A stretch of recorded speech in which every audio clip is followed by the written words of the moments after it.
someone actually just fills out a form, of any kind, Yeah. and gives you their phone number, then now it's not on them, and there's a lot to frame control. You don't want to be chasing someone, but you want to present them with the right opportunities. And sometimes, people are busy. People do get distracted, and they have every intention of showing up to their, scheduled free session or whatever it is you're getting them in for. And they just don't, because right now it's not a priority to them. They've not made it a priority, and so something comes up and they reschedule because they don't know you. Yeah. They've not invested in you, so you're on their scale of who I'm going to let down. They don't take into account that you're human and that your emotions are, you're going to get upset. They go, well, I just reschedule with them, and it is because to them it's not the most important thing right now.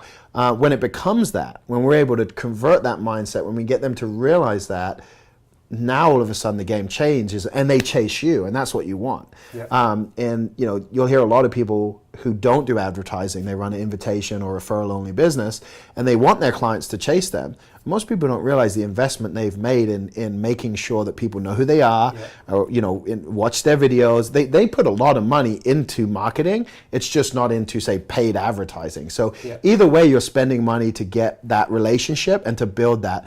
And I think that a lot of people, if they just shifted their when they look at their process, sales process, marketing sales process, and thought of it as a relationship building process, and said, what would it take for someone to invest? And if you say you sell in a 12-month contract, whatever that, 1,200, 6,000, whatever your yearly price is, like, what would it take for you to invest that money? Yeah.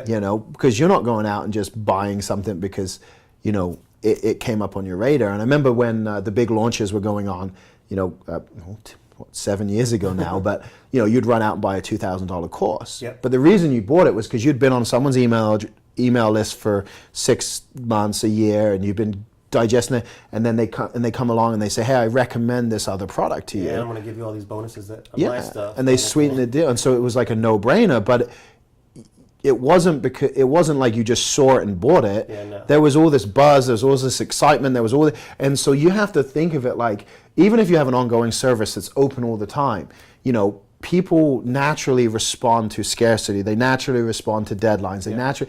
So how can you create an environment that does that constantly, right? And I think that's something that people need to look at and say, okay, like, we've got to make these people excited. We've got to make them realize that it's important, and we got to make them realize they need to do it right now. Yeah. And when you get that combination, now you have something that people will take out their wallets and invest in, and, for sure. and it's a game changer. Yeah, so the way we put it is kind of like, you got to make it like, what's the next obvious step? You've been recently married and about ready to have your first kid. That was the next obvious step right after getting married. But it wasn't like you just walk up to Jenny in the bar and like, hey, you want to get married? You might have been in Vegas, but it still doesn't happen that way, right? Yeah. It's like the first obvious step is just making her aware of who you are. Hey, how's it going? Introducing yourself. The next obvious step is like, hey, you want to drink? You want to grab coffee? Next obvious step is, hey, you want to get lunch tomorrow? And then there's always the next obvious step, but you're putting yourself out there, you're sharing more of yourself, being more vulnerable, getting them excited, educating them about whatever you guys have in common or whatever. And the next obvious step eventually is the end goal, which is getting married, and then the next obvious step is creating a family. So you have to look at the path, from the time the person, first you have to make them aware of you, so they don't even know who you are, by putting content out there. Like we were talking earlier, and I call like all these little things like, they're like force multipliers. One thing by itself probably doesn't do anything, but you get enough of these force multipliers, and the compound effect on the back end is just huge.